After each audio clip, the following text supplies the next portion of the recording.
Kaya nung nakaharap niya ang mga Hudyo, akala ng mga Hudyo, dahil Hudyo sila, kanilang langit.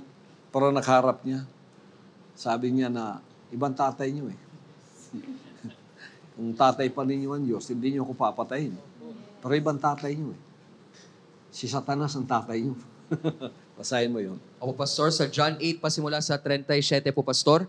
Talastas ko na kayo'y binhi ni Abraham. Gayon may pinagsisikapan ninyong ako'y patayin, sapagkat ang salita ko'y hindi magkasiya sa inyo. Sinasalita ko ang mga bagay na aking nakita sa aking ama, at ginagawa rin Sa ninyo. aking ama. Sabi niya, sa aking ama. Hindi niya sinabing sa ating ama. Sa aking ama. Ibang ama ni Jesus Christ eh. Yung gumawa sa ating lahat. Sige.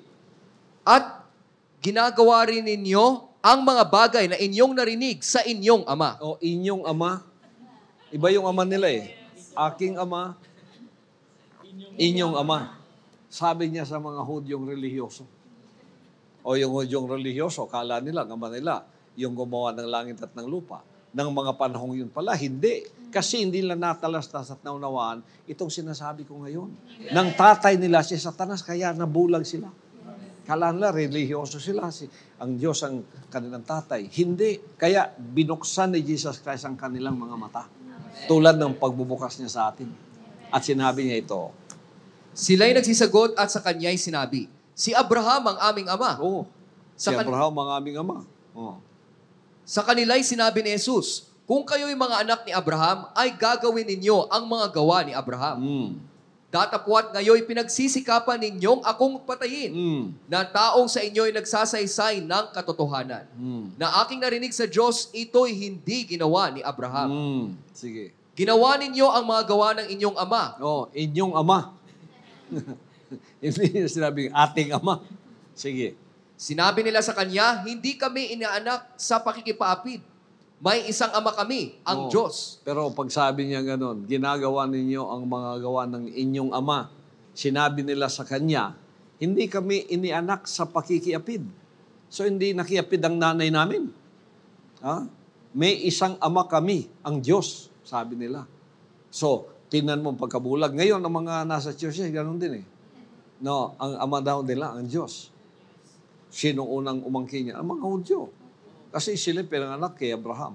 May isang ama kami, ang Diyos, sabi nila. Kaya tingnan mo pagkabulag. Sa paniniwalang, ang Diyos ang kanilang ama pa rin. Pero tingnan mo. Papatuloy, Pastor.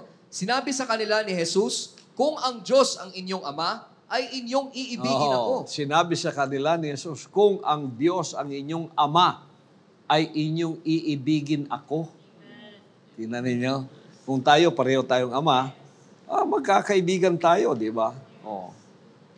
Kung Diyos sa inyong ama, ay inyong iibigin ako. Sapagkat ako'y nagmula at nanggaling sa Diyos. Sapagkat hindi ako naparito sa aking sarili, kundi sinugo niya ako. Sige, patuloy.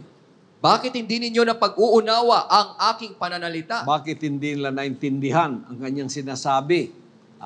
Sapagkat hindi ninyo mangyayaring dinggin ang aking salita. Hindi nila mapag-unawa kasi ayaw nilang tanggapin. Sige.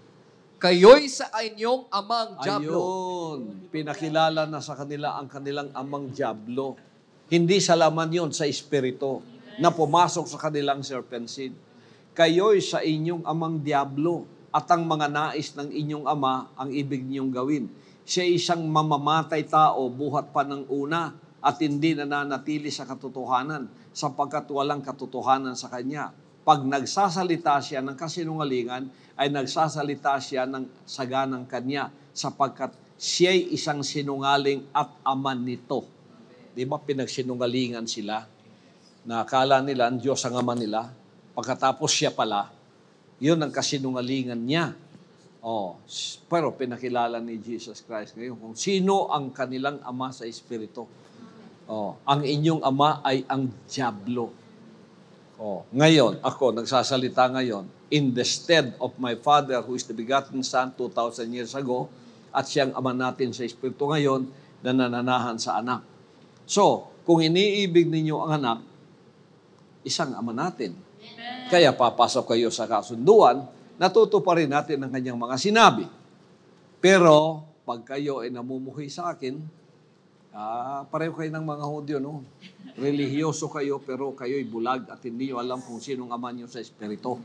Pag wala ka pang pagsisisi, di ka pumasok sa kasunduan, na sundin mo ang kanyang dakilang kalooban, ang ama mo, ang diablo, gusto mo man o hindi. Kilala mo man siya o hindi, pakikilala ko siya sa inyo. Kayong namumuhi sa anak. Ang ama ninyo, ang diablo. Yan ang diferensya sa Espiritu, di ba?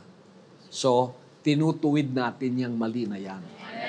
Ngayon, nakita na natin, ako'y kanyang tinawag at ginawa niyang anak. Binuksan ang aking mga mata upang makita ko mga bagay na ito. At ngayon, pag sinasaysay ko sa inyo ang mga banal na aklat, maliwanag na sapagkat tubugma na.